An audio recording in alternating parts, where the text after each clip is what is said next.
saaka marka casharkeena waxaan ku bilaabeynaa sida cashar loo diyaariyo. markii aan casharka qaadano waxaan sameynaynaa qaybinaynaa hab qolo walba ay soo diyaariso cashar diyaarsan oo casharka ee fasalka la tagi lahayd ayaa la diyaarinayaa. waxaan iska dhigaynaa koox-kooxaas isu qaybinaynaa. warqada aan siinaya waaweyn, qolo walbana hadhow waxay soo bandhigaysaa casharkeeda. wixii ka maqanna meeshaas ku saxaynaa intay ahaan lahayd keliya kalimaad inta meel la istaago la idiin sharxo casharka saas weeye, casharku waxaas ku fiican yahay, waxaa ka fiican inaad wixii samayso oo casharkii la diyaariyo oo marka isku waafaqna aan dhahno hadda kadib casharka sidaan aan u diyaarsano qolo walbaana qof walbaana inuu sidaas ku shaqo galo. marka hore mawduuc waa arriba waa daraaruha waa ribada iyo dhibaatooyinka iska leedahay. dabcan mawduuc aan u doornaa waa mawduuc maalmahan hadalkiisu taagan yahay in badan carrada ku dhex jira, marka inuu baraarujin ayay mawduucaas ku bilownay. hadafka ahdaafta dabcan warkoo dhan waa soo gaabinay oo hadalladii isku xirka ahaa waa ka soo gaabinay. marka ahdaaf saddex hadaf oo muhiim ah ayuu mawduucan ka leenahay. mawduuca hadafka koobaad waa at-tajannub min al-mucaamalaat ar-ribawiyya, waa in dadku ay ka fogaadaan mawduucan markii casharkan loo daraaseeyo inuu ardaygu gaaro inuu iska ilaaliyo mucaamalaadka uu galayo waxyaalaha ribada inuu ka ilaaliyo. at-tajannub min al-mucaamalaat ar-ribawiyya waa dabcan waa hadaf muhiim ah.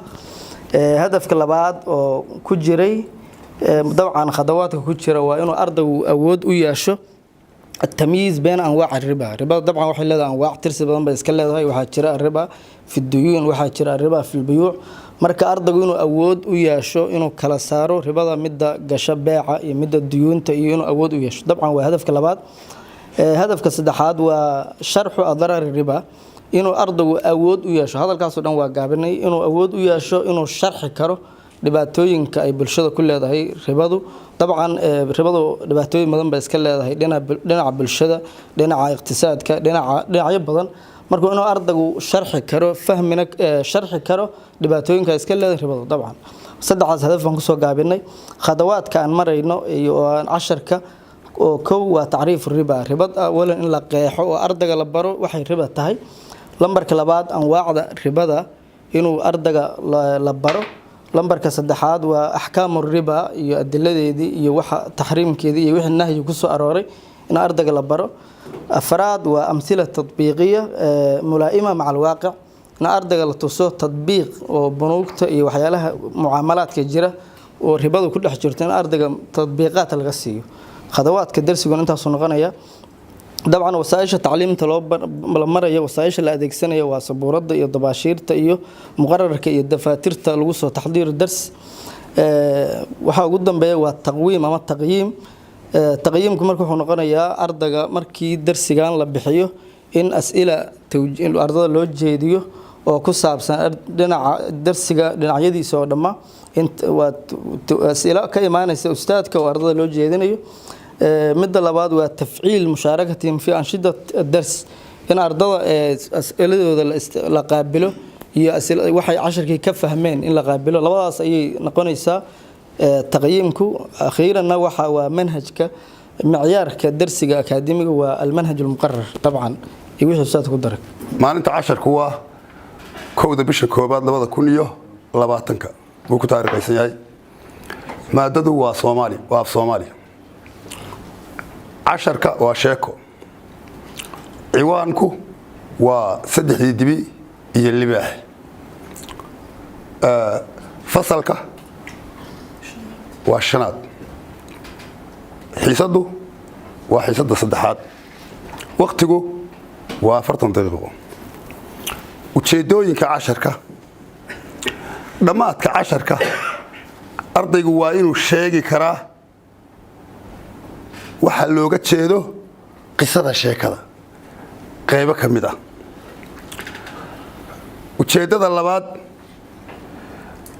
إنو كيني كرو sheekadan sheeka la mid ah isagoo maskaxda ku haya libaaxu dibida kala horreysiinta uu ku sameeyay xeeladeeda. saddex inuu dareemi karo qiimaha wadajirka iyo midnimada isku duubnida oo ah ujeedada sheekada laga leeyahay ahdaafta intaas ayaan ku soo koobayaa way badan tahay sheekada hadafyada ku jira laakiin ujeedooyinka inta quraan ku soo koobaya hordhac ardayda waxaan wax ka weydiin doonaa casharkii hore ee ay soo qaateen si aan u ogaado waxa ay ka fahmeen iyo inta fahamkooda qabyada ka ah casharkii hore qaateen si aan kabis ugu sameeyo laba intaanan u gelin casharka nuxurkiisa baan waxaan wax ka weydiin doonaa aragtida guud ee ay ka haystaan midnimada iyo wadajirku qiimaha ay leedahay tallaabooyinka markaan marayo ee qaadayo tallaabooyinka waa inaan samuurada saaraa maadaama fasalku shanaad yahay dhuuxa casharka ama khulaasada anigu Soomaali baan ku yar isticmaalaya dhuuxa casharka waa inaan saaraa samuurada waa tallaabooyinka aan qaadayo laba waa inaan sharxa waxaan sharxi doonaa markaan casharka akhriyo waxaan sharxi doonaa ereyada ku jira casharka maadaama ay luuqa tahay ee ku cusub ardayda ee aanay hore u aqoonin casharka ku jira si ay waxaan u fahmaan macnaha ay xambaarsan yihiin tallaabada saddexaad waxaan keeni doonaa sawirro muujinaya sheekada sida uu u dareemi karo ujeedada guud ilaa markaad dareen leedahay ardayga waa inuu dareemaa waa inaad wax taabsiin kartaa wax ku dareemo dabeetana waxaan keeni doonaa sawirro muujinaya saddexdii dibi iyo libaaxii ayaan samuurada saari doonaa si uu u dareemo sheekadu macnaha ay xambaarsan tahay bismillaah awalan assalaamu calaykum waraxmatullaahi wabarakaatu gruupkan waxaa la yidhahdaa isku filan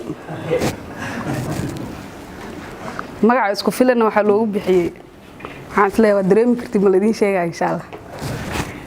lesson balaankeena marka ugu horeysa maalinta horta cashirkan uu baxaayo waa maanta oo bisha 1 tahay sanadkana uu ku yahay timeka cashirka uu socon doono waa 45 daqiiqo galaaska aan dhigi doonana waa dugsi dhexe standard 7 maadada waa science xiisada cashirka baxayana waa xiisada saddexaad macnaha marka uu qoraynana waxaan ku bees gareynaynaa aniga fasalka joogno topiga aan qaadanay ama jabtarka cashirkan oo maanta noo bixi doono wuxuu noqon doonaa circulatory system marka systemyo kale uu ku xiran yahay jiro oo hore loo soo maray ama cashiro kale muhiimadda ugu badan ee cashirkan objectiveska aan ka leenahay wuxuu yahay markuu dhamaado cashirkan arday walba oo kamid ah ardada qodobadan soo socda inuu awood u leeyahay oo wax ka fahansan yahay dhamaan ardada isku mid ma noqonayaan ilaahay ibn aadanka ma wada simin way kala faham fiican yihiin